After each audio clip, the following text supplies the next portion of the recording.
ఆయనలో ఉన్న తేజస్సు ఒక శ్రేష్టమైనది, ఆయనలో ఉన్న ప్రభావం ఒక ఉన్నతమైనది. ఆయన ప్రేమించిన వారిని ఆయన తప్పిస్తాడు, ఆయన నామం ఎరిగిన వారిని ఆయన కనపరుస్తాడు.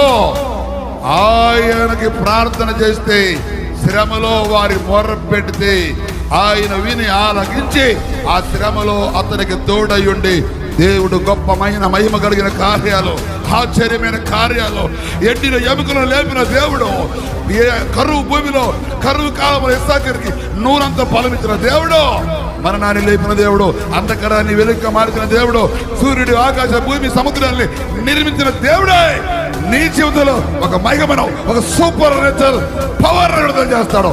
ఎప్పుడంటే ఆయన నుండి ప్రేమించు. లే 40 దినాలు 40 పగళ్ళు నీకు ప్రయాణం దాచబడి ఉంది. మరణాపేక్షలు తిరిగి బయటికి రావాలి. నువ్వు నన్ను ప్రేమించావు, నేను నిన్ను కనపరుస్తాను. నువ్వు నన్ను ప్రేమించావు, నీ ప్రార్థన ఆలకిస్తాను.